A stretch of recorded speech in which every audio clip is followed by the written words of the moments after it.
I figured since I already have it out, I might as well show those of you guys that are interested to know how to replace the needles, how to do that really quick too. So I have my 2 new needles. I ordered them on eBay, I believe. They were like $9 for the pair.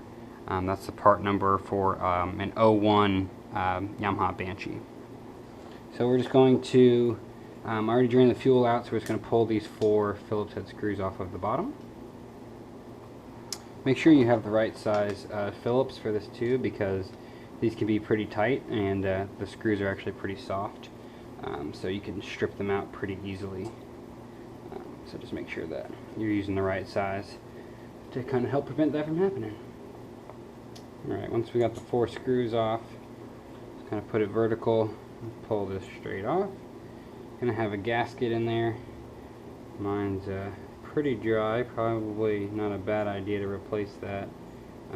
If you're in here, I don't have one, and it's not leaking, so I'm going to kind of leave it as is for now and just put that on the list to replace later. So the needle is going to be right in here, so these are the floats, and the needle is attached to that little tang right there in the middle. So to get that out, there's this pin right here. So you actually need to start tapping this pin. You can use like the point of your screwdriver really lightly to kind of drive that pin out of this side. So one of it is kind of shaped like a nail. One of them has a flat end and the other one's just straight through. Just make sure you're obviously tapping on the right side, otherwise it won't come out. So we'll start tapping on that, and we'll pull the pin directly out of this side over here. So it just took 2 light taps on that with the tip of that screwdriver, and you'll see we'll pull this straight out. Put that aside, and then you can lift the float and the needle together in one assembly, just like that. So the needle's right here on the end of this tang, so you could just pull that needle directly off, just like that. So you can see this one, I don't know if it'll be able to focus on it or not, but this part of the end right here is rubber, and that's what kind of seals to make sure that fuel stops flowing out. So if you're having fuel constantly coming out of your drains, that means that odds are this is either the float height is wrong. If you set your float height correctly and it's still leaking, then odds are this part isn't sealing correctly, which is what's happening with me. So it's not sealing quite properly, so it's not cutting off the fuel supply into the carb. So the fuel's filling up the bowl, and then it starts to fill up past this drain portion right here, which helps to prevent fuel from directly pouring into the cylinders and make you like hydrolock your engine. This is designed to, if the fuel level is getting too high, it starts to go in the end of this little tube and it starts coming out of your little drain here on the bottom. So if you have that problem, this is likely a solution for you if you've already tried setting your float height and you're still having that same issue. So now I'm ready to put it back together. So that little tang right there is where we took the needle off of.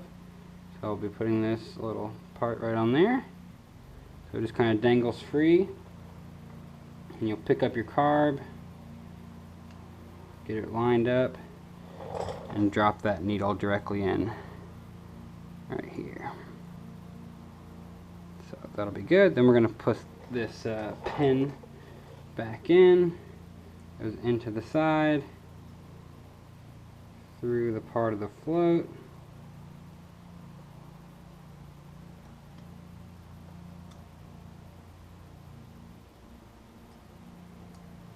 And you can just kind of push it all the way through to that other side. Then you can lightly tap on this side to reset that pin in there. And that should be it. Your floats should already be set. Mine already are, because that's the first thing I tried because of this issue.